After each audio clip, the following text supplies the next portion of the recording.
glória, aleluia. Tá afiado nos corinhos aí, hein, Eunice Manuel? Glória a Deus. Louvado seja o nome do Senhor. Amados irmãos, Evangelho do Senhor Jesus Cristo, segundo escreveu Marcos, capítulo de número 12. Nós temos aqui vários assuntos, divisões neste capítulo, né? Primeiro fala sobre a parábola dos lavradores homicidas, depois temos tributo a César, o assunto aí a respeito da ressurreição, o maior dos mandamentos, Cristo, filho de Davi, e a oferta da viúva pobre, né? 6 assuntos aí diferentes para tratarmos. Vamos ver se dá tempo de tratar todos eles essa noite, mas o importante é nós aprendermos, né? Sem pressa. Glórias a Deus.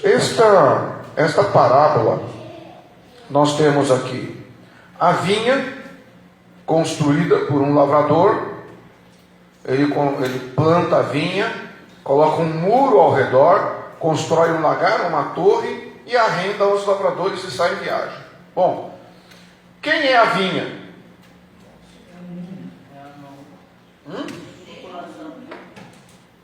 Vamos entender o texto não nos dias de hoje, naquele momento. A gente tem que se transportar agora para aquele momento, para quem ele estava falando. Sempre que a gente vai interpretar um texto, a gente tem que se colocar na cultura da época, no povo, no que estava acontecendo ali. Não podemos trazer diretamente para nós sem interpretar o momento. Então, naquele momento, a vinha era quem? Israel, povo judeu, Israel. Aí, quem é que plantou essa vinha? Deus. Deus plantou a vinha. Deus cercou-a com um muro. O que significa cercar com um muro? Proteção. Deus a protegeu, Deus cuidou desse povo, né? Construiu um lagar. O que é o lagar? O lagar é onde se pisava as uvas, se esmagava com os pés. Geralmente era feito numa rocha, né?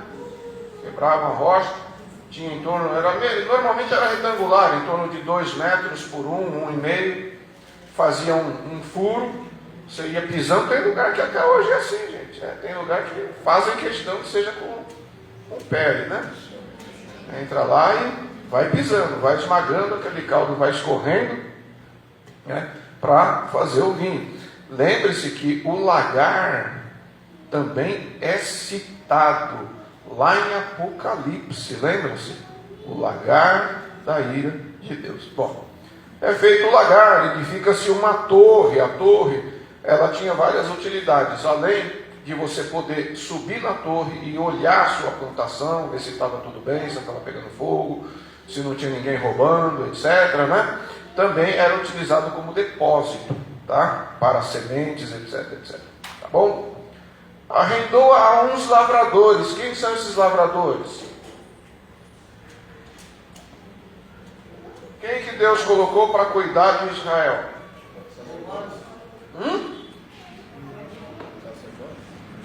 Os sacerdotes, né? Os sacerdotes estavam ali para cuidar do povo, cuidar de Israel. A vinha era o povo, a vinha era a nação que Deus plantou, que Deus cuidou, que Deus protegeu, que Deus colocou tudo o que precisava para funcionar aquela fazenda, vamos dizer assim, aquela vinha. Amém? E era normal você arrendar, né? Você tinha suas terras, você plantava tudo e arrendava para outras pessoas cuidarem. E depois, na época da colheita, você dividia um percentual. Isso é praticado até os dias de hoje, inclusive aqui no Brasil, que o interior aí, o pessoal ainda faz muito disso, né? Eles arrendam, depois na época da colheita, geralmente a vinha aqui, na época de Israel, era 5 anos, depois de 5 anos fazia-se a primeira colheita para a venda, né? Então, o arrendador é Deus, os lavradores, os sacerdotes. E Deus deixa na mão dos sacerdotes. E de vez em quando aparecia lá para recolher lá, né, na época da colheita, um servo. Quem era este servo que ia falar com os lavradores? Os profetas. Os profetas, vocês vão ver no Antigo Testamento, que os profetas muito comumente se dirigiam às autoridades, se dirigiam aos reis e aos sacerdotes, né? Quando a coisa não estava boa, quando estava meio, né? Alguma coisa estava errada, o caminho não estava correto, eles se dirigiam aos reis, aos sacerdotes: olha, está errado, vocês estão fazendo isso, estão se desviando, estão adorando outros deuses, estão servindo outros deuses, enfim, né? Estão pecando, estão errando. E o que acontecia com a maioria desses profetas? Eram perseguidos, né? Eram presos, alguns eram torturados, outros eram mortos, né? E veio até que o dono da vinha manda quem? O seu próprio filho. Quem é o filho? O próprio Jesus Cristo. Nessa parábola, Jesus está falando da nação de Israel, que Deus plantou, que Deus cuidou, que Deus prosperou. E quando os lavradores, né, estavam lá fazendo coisa errada, Deus envia os profetas, eles não ouvem os profetas, e quando envia o seu filho, eles pensam: vamos matar o filho. Que era o que estava no coração deles. O coração deles estava o quê? Nós queremos matar esse Jesus. O tempo todo eles estavam pensando em matar Jesus, né? Agora vejam que Jesus, ele fala assim: este é o herdeiro, vamos, matemo-lo. E olha que frase pesada. Jesus poderia muito bem nessa parábola dizer assim: bom, eles viram que veio o filho, é o herdeiro e tal, vamos matar ele, e aí o dono vai ficar, né, com medo, vai largar a mão, não sei o que, não vai mandar mais ninguém. Ele diz o seguinte: a herança será nossa. Olha só que pesado. Ele afirma, os lavradores dizem: a herança será nossa. O que ele está dizendo aqui? Esses líderes religiosos, eles tinham na mente e no coração deles que o quê? Que eles é que quem definia para o povo o que era certo e o que era errado, e eles definiam quem ia entrar no céu ou não. Entendeu? Eles estavam ocupando o lugar do Messias. A herança vai ser nossa. O povo é nosso, o dinheiro do povo é nosso, a terra do povo é nossa. Para onde esse povo vai depois de morrer, é nós que decidimos. Se nós falar não vai, não vai, entendeu? Eles se encheram de tanta autoridade, de tanto poder, de tanta coisa, que começaram a pensar que, né, tudo o que eles faziam era certo, inclusive matar. Inclusive matar. Eles estavam dominados por uma inveja tão grande de Jesus, que eles buscavam o tempo todo algum erro naquilo que Jesus falasse, nos seus discursos, nos seus ensinamentos, para poder ter como acusá-lo para o matar. Mas vamos entender bem, se não havia do que acusá-lo, então não havia motivo. Se não havia motivo, por que eles queriam matá-lo?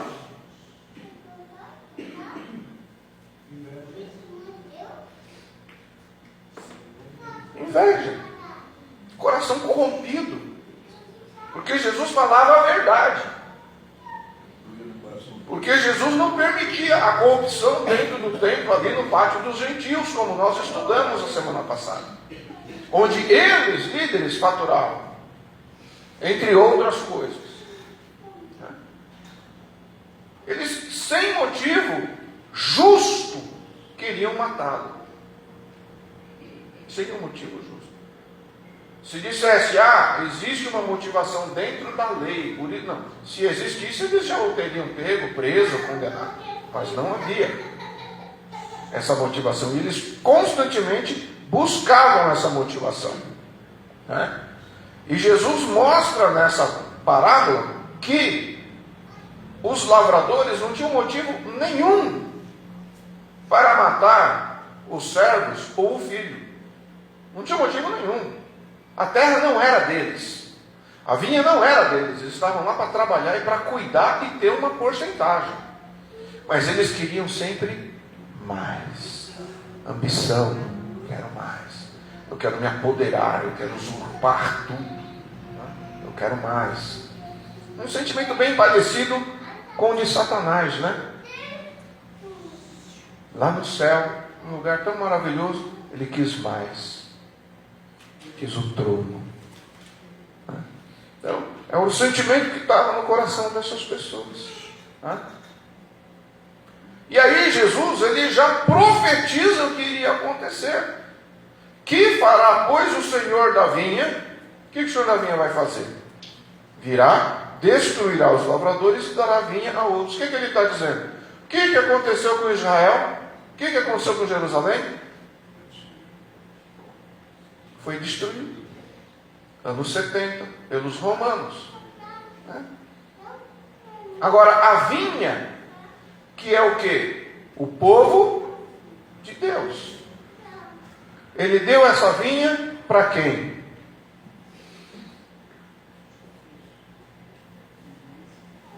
Ele transferiu aquilo que era para Israel e para os sacerdotes fazerem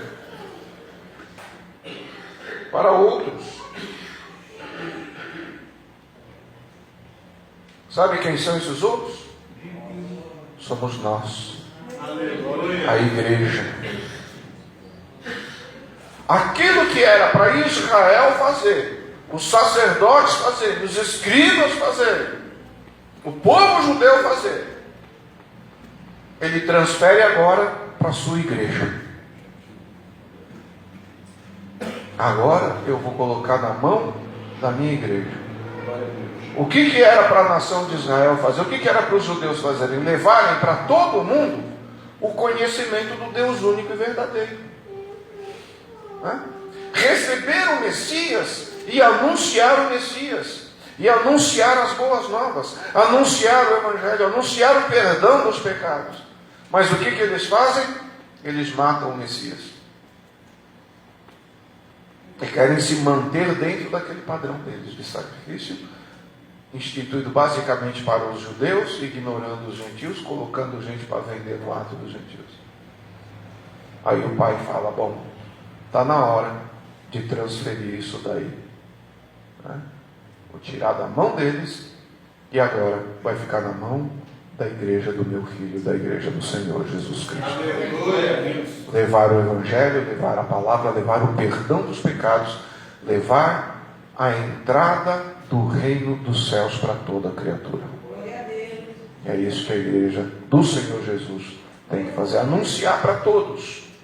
O Messias veio, o Cristo veio, o ungido veio, aquele que veio para perdoar, para pagar pelos nossos pecados, para permitir que você entre no reino dos céus. Amém? E olha só, aí ele diz assim: ainda não lestes na Escritura as pedras que os edificadores rejeitaram foi posta por cabeça de esquina? Isto foi feito pelo Senhor e é coisa maravilhosa aos nossos olhos. Ele pega um texto lá do Salmo 118, abre aí no Salmo 118. Porque Jesus está lendo aqui, está lendo assim, né? Está lembrando, está pegando um texto no Antigo Testamento. Por isso, amados, que o Antigo Testamento é importante. O próprio Senhor Jesus, ele fala do Antigo Testamento. Os apóstolos citam o Antigo Testamento. Tá? Tem gente que fala só o que interessa ao Novo Testamento, o Antigo não, Senhor. O Antigo atesta o Novo. Você vai ver aí no Salmo 118, versículo 25 e 25. Não, 21. Deixa eu ver, cadê? Deixa eu achar. 22. A pedra que os edificadores rejeitaram tornou-se a pedra angular. Foi o Senhor que fez isto e é maravilhoso aos nossos olhos. É o que Jesus está fazendo. Ele está citando algo. Ele está falando, vocês não leram na Escritura? Vocês não entenderam ainda o que estava querendo dizer aquela Escritura? A pedra que os edificadores rejeitaram. Quem eram os edificadores? Deviam ser eles. Mas eles rejeitaram essa pedra. E essa pedra que por eles foi rejeitada, foi colocada por cabeça de esquina. O que é essa pedra angular? O que é essa pedra cabeça de esquina? É uma pedra que normalmente eles procuravam uma pedra assim. Quando não encontrassem, eles entalhavam. Sempre que eles iam começar uma construção, quando você vai começar a construir um salão como esse aqui, a primeira coisa que você vai fazer é o quê? Você vai fazer o alicerce. Mas para você fazer o alicerce, o que o pedreiro ele faz primeiro? Ele finca uns pauzinhos no chão, estica umas linhas, não é? Aquelas linhas para dar o direcionamento. Para o quê? Para a quina ficar certinha, não ficar assim, né? Você já entrou naquela casa que quando você vai colocar um móvel, ele não encaixa no canto? Né? O canto está meio torto, que você olha no piso, o piso começa assim, certinho. Aí quando vai chegar lá no fim, tem que ir colocando uns remendos. Porque está fora de esquadro. Ficou fora de esquadro. Ficou o ângulo, em vez de ficar o ângulo retinho, ficou um pouquinho aberto, um pouquinho fechado. Isso na distância vai tirando fora. Então você precisa de fazer a quina, os cantos certinho. Porque senão toda a construção fica fora. Então eles pegavam uma pedra que tinha um ângulo certinho, ia lá no canto, colocava, e a partir dela é que você ia alinhar toda a parede. Era a pedra de esquina, a pedra angular, a pedra de referência. A partir dela você ia construir tudo. Por isso que a Bíblia diz, o apóstolo Paulo diz, que nós temos um firme fundamento, e sobre esse fundamento a igreja é construída. E que fundamento é esse? Qual é o fundamento? Qual é o ângulo? Qual é aquilo que dá a direção para a nossa fé? Jesus Cristo, Filho de Deus. Em cima disso é edificado. Jesus Cristo, Filho de Deus. Então ele está dizendo, essa pedra, Jesus, o Messias, o Cristo, foi rejeitada por vocês. Só que aquilo que vocês rejeitaram é o que está sendo usado para construir, para fazer aquilo que tem que ser feito, para fazer a igreja. Amém? Ela foi colocada por cabeça de esquina. E quem fez isso? O Senhor, Deus, que fez isso. Amém? Então, ele está pegando esse texto do Salmo 118, versículos 22 e 23, e mostrando, encaixando esse texto dentro dessa parábola, para mostrar para eles. Aí, ó, vocês rejeitaram os profetas e rejeitaram o Messias. Mas os profetas falavam do Messias e prepararam o caminho para ele. E o Messias chegou, e ainda que vocês rejeitem o Messias, ele é colocado como a principal pedra na construção. Amém? Agora, olha o versículo 12. Diz, então procuravam prendê-lo, porque entendiam que contra eles proferira esta parábola. Mas temiam a multidão, de modo que, deixando, se foram. Procuravam prendê-lo, porque entendiam que contra eles proferira esta palavra. Veja bem, a pessoa, ela ouviu, ela entendeu o que Jesus queria dizer, sabia que estava falando deles, compreenderam a parábola, mas em vez de pegar a palavra e analisar, né, cair em si mesmo, se julgar a si mesmo diante daquela palavra, e se arrepender, criava no coração um ódio ainda maior, uma raiva ainda maior. E você sabia que até os dias de hoje acontece isso na igreja? Às vezes Deus manda uma palavra de conserto, uma palavra de exortação, uma palavra, né? A pessoa, ela ouve aquela palavra, ela entende aquela palavra, ela sabe que aquela palavra está falando com ela, mas em vez dela pegar aí, sabe, pôr aquela palavra no coração, respirar fundo, contar até 10 e deixar aquela palavra trabalhar e falar, poxa, é verdade, o que está sendo falado não é mentira, não é engano, é verdade, está tendo um confronto entre a palavra e a sua alma, o seu espírito, aquele confronto, e deixar com que aquela palavra trabalhe na vida dela para o bem, para a transformação. Ela recebe aquela palavra como uma agressão e criam uma raiva, um ódio dentro dela para com o pregador. Às vezes até com o próprio Deus, mas normalmente culpa o pregador.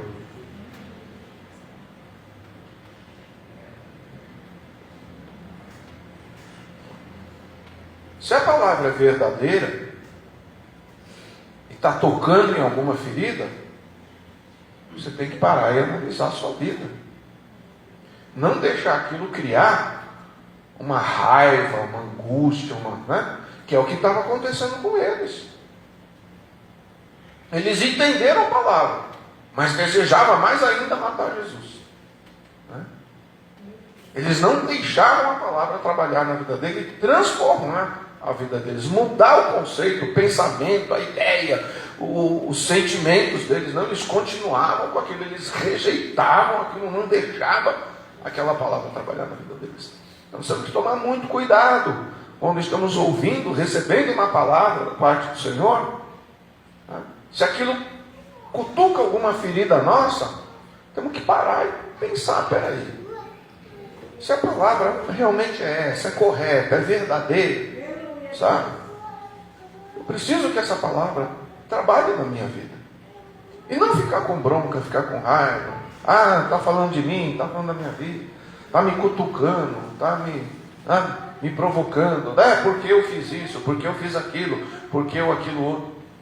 Pois é, o que você fez, o que você falou, o que você pensou, enfim, A palavra, ela confronta a nossa vida para que nós venhamos a ser transformados por ela. Amém? Não vamos ter esse mesmo